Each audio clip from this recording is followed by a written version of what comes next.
Sir నమస్తే అండి. అయితే మీకు ఇందాకల మన అన్వేషణ గురించి మాట్లాడుతూ, ఇప్పుడు అన్వేషణ గురించి మాట్లాడుతున్నాం కాబట్టి, మీకు ఈ సినిమాకి బాగా ఎక్కువ పేరొచ్చిందన్నారు. అవునండి. ఈ సినిమాకి ఎక్కువ కష్టపడ్డానన్నారు. ఎక్కువ కష్టం అనిపించిన సన్నివేశాలు గానీ, పాటలు గానీ ఏమైనా ఉన్నాయా? మీకు కష్టం అనిపించింది. మీకు కష్టం ఒక అనిపించింది. మాట చెప్తాను. హ్మ్. ఇష్టంగా చేస్తే కష్టం తెలియదండి. పడ్డ మాట నిజమే. హ్మ్. కానీ ఇష్టంగా చేసి వెళ్తే కష్టం మర్చిపోతాం. హ్మ్. కమిటెడ్గా ఇన్వాల్వ్డ్గా చేసుకుంటూ వెళ్తే హ్మ్. మంచి షాట్ తీశానని నాకే తెలుస్తుందిగా. హ్మ్. కెమెరాలో చూసేది నేనే కదా ఫస్ట్ పర్సన్. ఈ సినిమా టైంలో కూడా మానిటర్ లేవండి. హ్మ్. వంశీ చెప్పేవాడు నేను చేసి ఇచ్చేవాడిని. హ్మ్. విశ్వనాథ్ గారు పెద్ద ఆయన విశ్వనాథ్ గారు చెప్పేవాడు నేను చేసి ఇచ్చేవాడిని. హ్మ్. మరి నాకే తెలుసు I'm the first person. Yes. Yes. Yes. రేపు పొద్దున్న నేను కోట్ల మంది చూసేదానికి ఫస్ట్ రిప్రజెంటేటివ్స్ నాకన్నే. హ్మ్. అది దాంతో మనకి ఎక్కువ ప్రయోగాలు చేసింది గానీ. ఎస్ హ్మ్. దీంట్లోనే అంటే ఇక్కడ ప్రయోగం అని కాదు, అడాప్టేషన్ అంటాం. హ్మ్. ప్రయోగం అంటే సర్క్యులర్ ర్యాలీ, హ్మ్. ఇంకోటేది. హ్మ్. ఇక్కడ అలా కాదండి. కథాపరంగా కెమెరాని ఇన్వాల్వ్ చేయడానికి నేను తగ్గకూడదుగా. హ్మ్.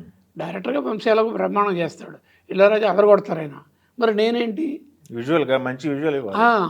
క్రైమ్లో మెయిన్గా ఏంటంటే, అంటే ఇది కొంతమంది ఒప్పుకోరు దీన్ని, positive photography, negative photography. Negative positive అది కాదు. పాజిటివ్ ఫోటోగ్రఫీ ఏంటంటే క్యారెక్టర్ కెమెరా ఒక క్యారెక్టర్ కింద ఉంటుంది. ఉదాహరణకి స్వాతిముత్యం, ఎవరు కమల్ హాసన్, రాధిక, ఇంకెవరో ఉన్నారు, వాళ్ళు క్యారెక్టర్స్. వాళ్ళు విశ్వనాథ్ గారు యాజ్ ఎ క్యారెక్టర్, ఇళయరాజా మ్యూజిక్తో ఒక క్యారెక్టర్ ప్లే చేశారు, కెమెరా కూడా ప్లే చేసింది. కానీ పైకి తొంగి చూడదు, హ్మ్. నేనున్నాను అని అందు. కెమెరా ప్లెయిన్గా చక్కగా చాలా సంసార పక్షంగా ఉన్నట్టుగా ఉంటుంది కదా స్వాతంత్ర్యం. అవును. అది అలాంటి ఫోటోగ్రఫీ ఇక్కడ కుదరదు, చేయకూడదు కూడా. హ్మ్. ఇక్కడ సంథింగ్ ఏదో అన్నట్టుగా ఉండాలి. హ్మ్. అబ్నార్మాలిటీ అంటాగా, అబ్నార్మాలిటీ అది క్రియేట్ చేయాలి. అంటే దాని పరంగానే ప్రతి ఫ్రేము, షాటు, బ్యాక్గ్రౌండ్ కన్సీవ్ చేయాలి. ఓకే.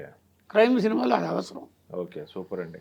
నాకు తెలిసి ఈ పాటలకు కూడా కొన్ని ఎక్స్‌పెరిమెంట్లు చేశారని విన్నాము. ఆ పాటల విషయానికొస్తే సూపర్ హిట్ పాటలన్నీ కూడా. అన్నీ పాటల్లో కూడా ఎక్కువ ఎక్స్‌పెరిమెంట్ చేసిన పాటలంటే 1, 2 విషయాలు చెప్పాలనుకుంటే? అంటే ఆ, ఎదలోలయ అనే సాంగ్ నాకు ఇష్టం కూడా. అది ఓకే. పప్పగా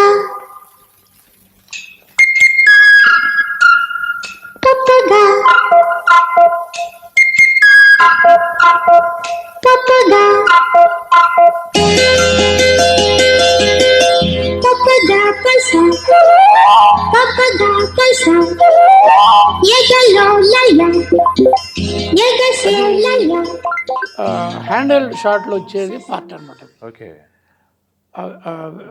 సాంగ్ చూసిన వాళ్ళకి అర్థమవుతుంది. హ్మ్.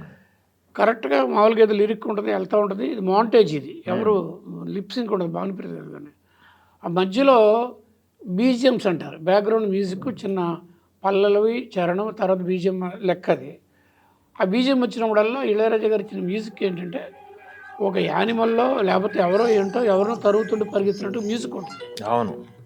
యెస్. దానికి తగ్గట్టుగా షాట్లు తీయాలి. అక్కడ నేను ఇన్నోవేటివ్గా హ్మ్. హ్యాండ్ షాట్లు చాలా బాగా ప్లాన్ చేశాను. హ్మ్. ఆ ఫారెస్ట్లో ఎక్కడైతే ఎక్కువగా ఈ స్పైరల్స్ ఉంటాయి కదండి, అవును. ఈ మర్రి చెట్టు, పెద్ద పెద్ద ఏజ్డ్ మర్రి చెట్లకి ఈ చూసుకొని దాంట్లో చిన్న గ్యాప్లు నేను వెళ్ళి దూరిపోగలిగినట్టుగా జాగ్రత్త పెట్టుకొని అప్పటికి గుచ్చుకునే చిన్న చిన్న ముళ్ళ వెళ్ళిపోయి స్ట్రైట్గా ఇలాగ వెళ్ళిపోయాను. అది కాకుండా పెద్ద ట్రంక్ ఉన్న చెట్టుకి క్రేన్ షాట్ అవసరం. అంతే, దాని పక్కనే ఇది ఉందనుకోండి, ఎలా వెళ్తుంది కెమెరా. అప్పుడు ఈ ట్రంక్ సైడ్లో ఉంటుంది. ఈ ట్రంక్ దగ్గర కూడా నేను వేరే మా వాళ్ళ సెట్ వాళ్ళకి, మా అసిస్టెంట్కి చెప్పి ఓడలు కట్ చేయించుకొచ్చి నేను చెప్పిన చోటల్లో కట్ చేసేవాడు. అంటే ఫ్లాట్గా ఏ షాట్ ఉండదు, ఏదో ఒకటి ఫోర్గ్రౌండ్లో ఈ స్పైరల్స్ మధ్యలో, ఇటు మధ్యలోంచి ఒక షాటు కానీ మనిషిని కానీ ఏం చేసిన అలాగా హ్మ్. చేసాం. దాంట్లో ఎదరలో అయ్యే పాట. ఇంకో పాట డబుల్ ఎక్స్పోజర్, ఏకాంత వేళ ఒకటి ఉంది కదా, అది కూడా పెద్ద హిట్ సాంగ్ అండి. అవును. ఏకాంత వేళలో ఏంటంటే అవుట్డోర్లో షూటింగ్ చేస్తూ మల్టిపుల్ ఎక్స్పోజర్, అంటే ఒక విధంగా చెప్పాలంటే సూపర్ ఇంపోజిషన్ అంటారు. హ్మ్. ఒకే ఫ్రేమ్లో 2 ఇమేజెస్ కనిపిస్తూ ఉంటాయి. హ్మ్. ఒకటి వెళ్ళిపోయి ఒకటి రావడం కాదు, అది డిజాల్వ్ అంటాం. డిజాల్వ్ ఒకటి వెళ్ళి ఒకటి వస్తే డిజాల్వ్ అంటాం, అది వేరే టెక్నాలజీ. ఇదేంటంటే ఒక ఇమేజ్ ఇంకో ఇమేజ్ రెండు మిక్స్ అయినట్టుగా ఉంటుంది, ట్రాన్స్పరెంట్ సెమీ ట్రాన్స్పరెంట్, అది కష్టం. డిజాల్వ్ వేరు, ఒకటి 0 చేసి ఎక్స్పోజర్ నెమ్మదిగా షట్టర్ క్లోజ్ చేసి ఎక్స్పోజర్ 0 చేసి ఎలా ఎంత స్పీడ్తో ఏ టైంలో ఏ ఫ్రేమ్ దగ్గర చేసి ఏ దగ్గర ఎండ్ అయ్యారో అలాగే ఓపెన్ చేస్తే ఆటోమేటిక్ డిజాల్వ్ వచ్చేస్తుంది. అప్పుడు గ్రీన్ మ్యాట్ లేదు, బ్లూ మ్యాట్ లేదు, ఏం లేదు, కెమెరాలోనే చేయాలి. ఇందులో డబుల్ ఎక్స్పోజర్ ఏంటంటే ఒక షాట్ మొత్తం తీసేసి స్టార్టింగ్లో లెన్స్ తీసేసి ఫ్రేము ఎదురుకుంటా తీసేగానే వెనకాల ఫిల్మ్ కనిపిస్తూ ఉంటుంది, ఎమల్షన్, దాని మీద ఫ్రేమ్ మార్క్ చేసుకొని 1 2 3 4 5 తో మళ్ళీ లెన్స్ పెట్టేసి షాట్ తీసేస్తానండి. ఆ షాట్ ఎంతో అయింది, కట్ అయింది, మళ్ళీ క్యాప్ వేసేసి క్లోజ్ చేసేసి మొత్తాన్ని మళ్ళీ ఇందాక మార్క్ చేసిన ఫ్రేమ్ దగ్గర తీసుకొచ్చాను, మళ్ళీ సేమ్ స్టార్టింగ్ దగ్గర పట్టుకొచ్చాను. ఇప్పుడు రెండో ఎక్స్పోజర్ వస్తుంది. ఓకే, ఎక్స్పోజర్ 1 దాని మీద ఇంకో ఎక్స్పోజర్, అలాగా చేసినప్పుడు ఆ ఎక్స్పోజరు రెండోసారి చేసే దానికి సంబంధించి ఇది ఉంటుంది అనమాట. ఏంటి దాని ఏమంటారు, ఎక్స్పోజర్ వేరియేషన్స్ రాకుండా, ఒకటి ఎక్కువైపోయి ఒకటి తక్కువైపోకుండా, అండర్ ఎక్స్పోజర్ కాకుండా కలర్ కాంబినేషన్ ఆఫ్ కాస్ట్యూమ్స్లోంచి చూడాలి, అన్నీ చూడాలి. Green background, blue water sky రిఫ్లెక్షన్లో ఆ రెడ్ కలర్ అమ్మాయి డ్రెస్సు, ఇవన్నీ ఆలోచించుకొని చేయాలి.